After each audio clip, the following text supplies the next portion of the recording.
excellente mémoire de mon enfance, de ma petite enfance, mais ce qui a trait aux abus sexuels, je réprimais. Parce que c'était impossible de vivre en pensant à ça. Alors j'ai réprimé mes mémoires comme ça, là, puis c'est juste à 44 ans que j'ai commencé à avoir accès à mes mémoires. Alors je vous raconte mon histoire. Mon père a commencé à se servir de moi, puis d'autres se sont rajoutés. J'ai vécu des violences physiques aussi, comme ma soeur et mes frères, là, de mon père.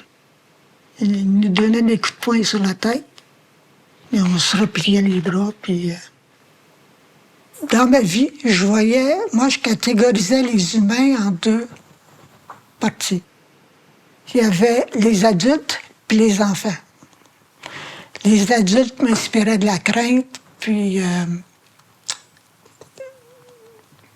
de la honte.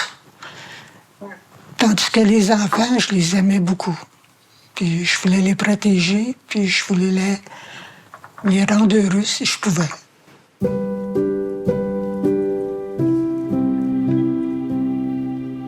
En 1994, j'ai été de retour de mes mémoires. J'ai travaillé très fort pour m'en rappeler. Je voulais savoir ce qui s'était passé dans ma vie, je voulais me comprendre. Je voulais savoir qui j'étais. Alors, c'était très dur, mais je suis contente de l'avoir fait. Je savais dans ma tête que la honte ne m'appartenait pas. Parce que moi, toute ma vie, j'ai eu tellement honte de moi-même. Mais là, j'ai compris dans mes tripes, après avoir vu tout ça, après regarder tout mon livre, là, que la honte ne m'appartenait pas, elle appartenait à ses abuseurs. Un bon conseil pour les gens qui sont témoins, puis qui ne savent pas trop comment agir, moi, je leur dirais: aie au moins autant d'empathie pour la victime que pour l'agresseur. Parce que bien souvent, ces gens-là qui on se confie, ils connaissent l'agresseur. Ils l'aiment. Ils ont vécu toutes sortes d'expériences avec. Ils vont nier ce que la victime dit, ça se peut pas, hein. Il faut qu'ils soient fidèles à cette personne agresseur-là. Si on est témoin, si on sait qu'il se passe des choses, on doit dénoncer.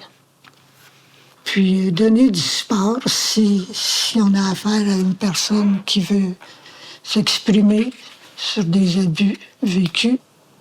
On peut offrir notre écoute, puis on peut parler des ressources disponibles.